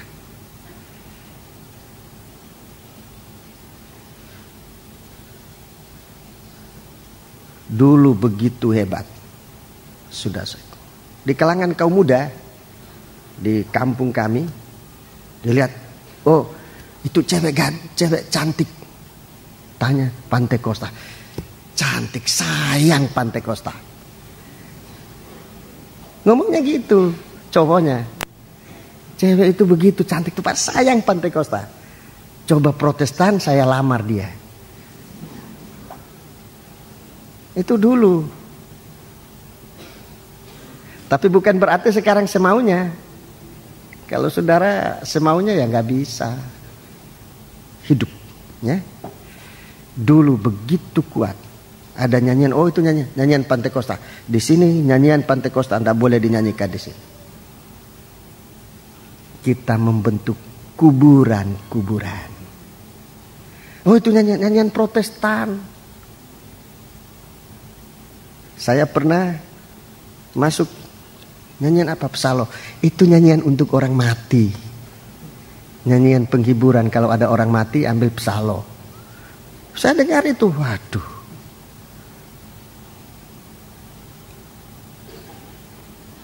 Itu dari Pantekosta dengan Pantekosta. Belum Pantekosta dengan Protestan. Belum dengan Katolik. Jadi ditakutkan, saudaraku, ini pengelompokan menjadi tempat penguburan para tulang-tulang kering. Dan ini akan terjadi gerakan. Di waktu yang lalu kita dengar. Bukan dengar tapi sudah lihat. Kita dihimpunkan dari berbagai-bagai organisasi. Saya tidak tahu, saudara bagian administrasi, sekretariat, dihitung berapa golongan yang organisasi datang, saya tidak tahu. Tapi yang pasti ada dari Bala Keselamatan, ada dari Katolik, ada dari Protestan, kita semua datang. Ini suatu gerakan-gerakan, tulang-tulang mulai bertemu satu dengan yang lain.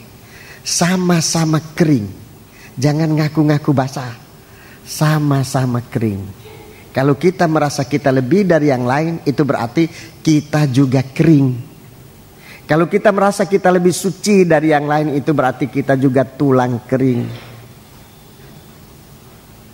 Kita masih dalam suasana ini. Jadi suatu gerakan pertama ini, saudara-saudaraku, mari ayo. Saya himbau sidang jemaat untuk jangan tinggal diam. Sudah kering, sudah mati, sudah kering, ada gerakan, tetap tidak mau. Nubuat sudah disampaikan. Ini berita. Pembukaan firman Allah ini nubuat yang terbesar. Nubuat sudah disampaikan kepada kita. Apa tulang ini masih tetap kaku, kering di dalam kuburnya, kering di dalam kesibukannya sendiri, kering di dalam suasananya sendiri. Sebab waduh, kalau ke sana saya tidak biasa, kalau tidur tidak pakai bantal saya sendiri tidak bisa tidur, jadi tidak bisa PPI, mesti bawa bantal saya sendiri. Bolehlah bawa bantal kalau memang tidak bisa tidur. Tapi jangan terikat dengan kebiasaan. Itu kuburan. Di dalam kuburan itu, kalau kita mau hidup, dengarkan suara firman dari dalam kuburan itu. Supaya kita mulai bergerak dan mulai mencari satu dengan yang lain. Tulang-tulang ini bergerak. Dan dengarkan baik-baik. Memang gerakan tulang ini masih berderak-derak. Soal bahagi kamar bisa berderak. Soal duduk di bis bisa berderak. Kok yang satu di muka, satu di belakang? Apa memang ada bis yang semuanya muka? Jadi jalannya melintang jalan. Jadi kalau naik di bis, satu di muka, satu di belakangnya, tidak usah ribut lah. Kaum muda lihat-lihat kalau ada orang tua, orang yang lemah tubuhnya, kasihlah tempat yang lebih enak, ngalah. Bukan cuma kaum muda, kaum yang kuat, siapa aja yang merasa kuat, ayo duduk di tempat. Begitu. Di pesawat juga begitu. Di pesawat juga begitu. Ada yang di muka, dan saya pikir-pikir semua mau di muka. Apa jalan bisnya ini kasih jalan melintang aja supaya. Itu soal sepele yang kita tidak sadar. Memang jadinya begitu, berderak-derak. Berderak-derak.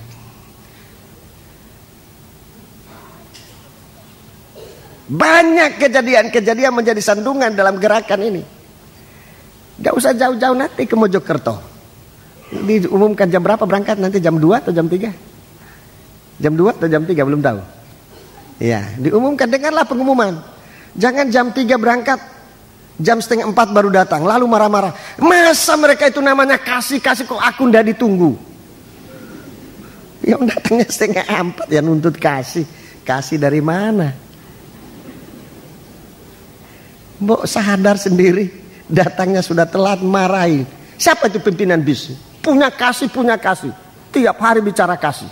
Kasih apa? Aku telat ndak ditunggu. Ya dengarlah pengumuman. Kalau 2:30 ya sebelum 2:30 sebisa-bisanya sudah di sini. Paling lat 2:30. Begitu bis berangkat saudara lompat naik. Supaya jangan terlambat keseluruhannya. Masih berderak-derak. Masih berderak-derak. Tapi sudah kegerakan. Ya saya mau cepatkan kegerakan yang kedua. Ini tidak begitu lama nanti. Ini masih ke Mojokerto, sudah tidak bisa ikut rombongan bis. Mungkin panitia masih berkemurahan, siapkan mobil-mobil kecil untuk jangan-jangan ada yang ketinggalan, yang telat, dicangking sekali mungkin. Tapi kalau tidak mungkin ya, Opong bilang begitu, kenapa tidak diatur? Itu barangkali, saya nggak tahu betul itu, terserah panitia. Biasanya ada itu mobil-mobil pribadi nunggu orang telat. Nunggu orang telat ini paling terhormat yang telat ini. Orang telat itu yang suka telat terhormat. Dikasih tempat khusus sebab telat. Yang benar dihukum. Yang salah dihormati, itulah kita ini. Orang telat itu kan salah, harusnya dihukum. Dia malah dihormati. Orang yang benar yang datang waktunya dihukum nunggu. Kita nggak adil. Perhatikan itu kesalahan-kesalahan yang nanti tidak boleh terjadi itu. Kalau mau hidup itu tidak boleh terjadi.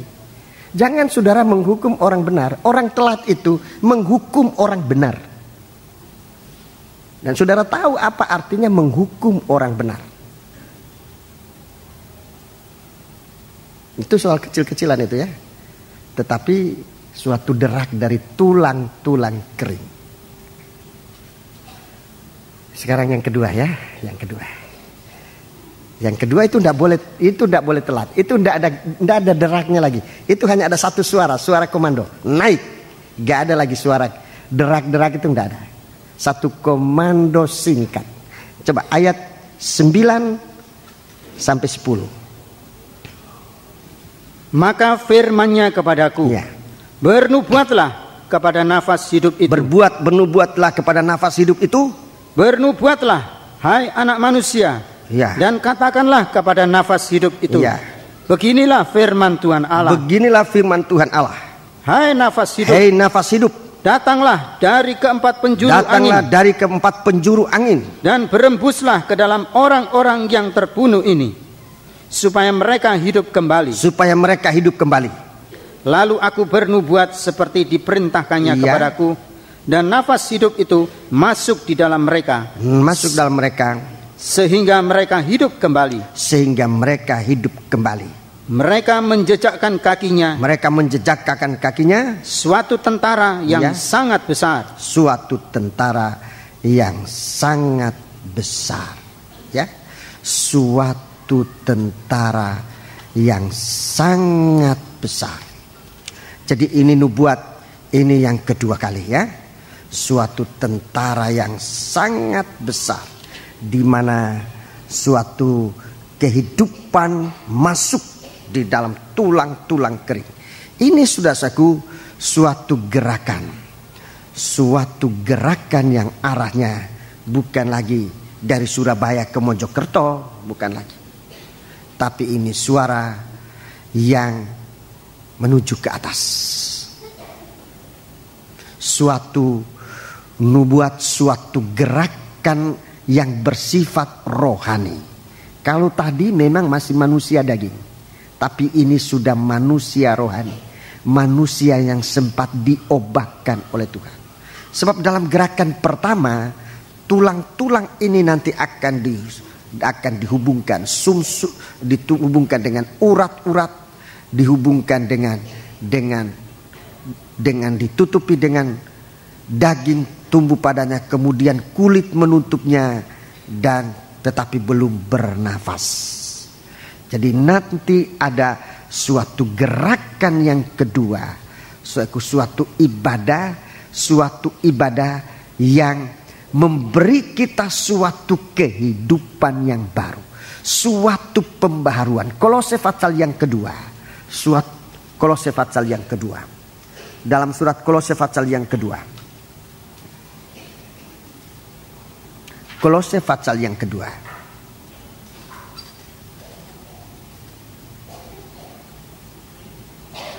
Ayat yang ke-18. Mulai ayat yang ke-18. Janganlah kamu biarkan kemenanganmu digagalkan oleh orang yang pura-pura merendahkan diri dan beribadah kepada malaikat. Ya, jadi sudah ibadah yang sungguh-sungguh. Saudara-saudaraku, tidak lagi ibadah kering, tapi kita sudah waspadai terus. Serta berkanjang pada penglihatan-penglihatan dan tanpa alasan membesar-besarkan diri oleh pikirannya yang duniawi. Ya, ini termasuk ibadah tulang-tulang kering, termasuk ibadah pura-pura. Ini tulang kering, tidak ada kehidupan. Ayat 19. Sedang ia tidak berpegang teguh kepada kepala. Iya, tidak berpegang teguh pada kepala. Dari mana seluruh tubuh yang ditunjang dan diikat menjadi satu oleh urat-urat dan sendi-sendi menerima pertumbuhan ilahinya. Iya. Jadi ibadah pura-pura, ibadah kebiasaan, ibadah tradisi itu, saudara-saudaraku, atau ibadah yang dibuat oleh manusia disebut itu ibadah buatan, ajaran buatan manusia. Saudaraku, itu tidak ada gunanya. Coba baca ayat 23 lebih dahulu.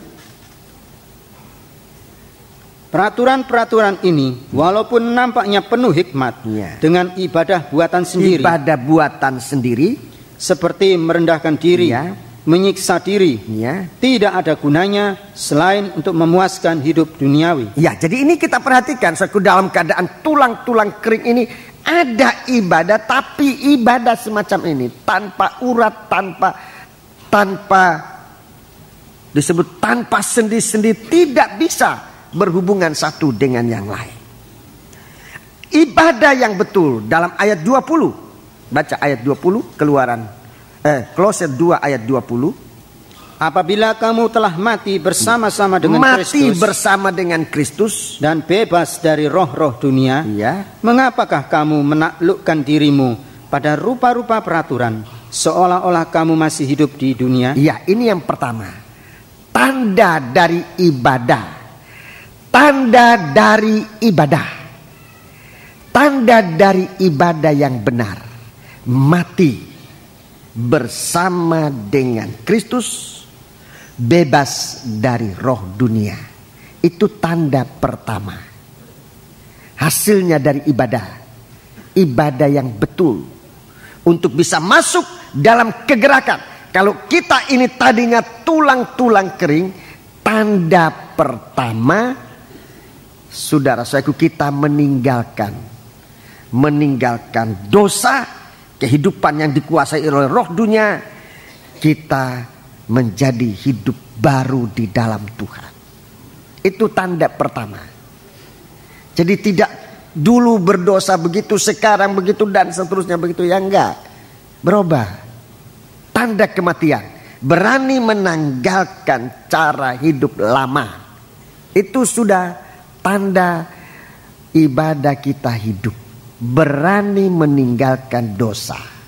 Berani meninggalkan cara hidup lama yang dikuasai oleh roh dunia. Fatsal 3 ayat 1. Tanda yang kedua. Karena itu, kalau kamu dibangkitkan bersama dengan Kristus, carilah perkara yang di atas, di mana Kristus ada, duduk di sebelah kanan Allah. 2. Pikirkanlah perkara yang di atas, bukan yang di bumi. Sebab kamu telah mati dan hidupmu tersembunyi bersama dengan Kristus di dalam Allah. Ya, terima kasih. Ini tanda kedua. Dibangkitkan. Tanda kedua dibangkitkan. Pertama kita mengenal Tuhan. Ya, mungkin kita masih di bawah-bawah, didorong-dorong. Mungkin kita masih dijemput, baru datang kebaktian. Ini salah satu contoh yang gampang-gampang. Ya, kira-kiranya begitu ya. Tapi kalau kita punya ibadah ini benar, setelah kita kena ibadah yang dapat membebaskan kita dari dosa, yang kedua bangkit. Sekarang kita lihat di sini, pikirkan, kalau kamu dibangkitkan bersama dengan Kristus, carilah perkara yang di atas. Jadi mulai yang kita cari dalam ibadah itu, saudaraku, bukan terutama yang duniawi ini. Bukan tidak boleh berdoa supaya pekerjaan diberkati. Saya mendoakan saudara. Kalau saudara, apalagi kalau minta didoakan, saya akan doakan. Sebab itu tidak salah. Tetapi kalau ibadah kita hanya sampai kepada perkara yang jasmani, saudaraku, tanda kebangkitan belum ada. Tanda kebangkitan dalam ibadah kita belum ada.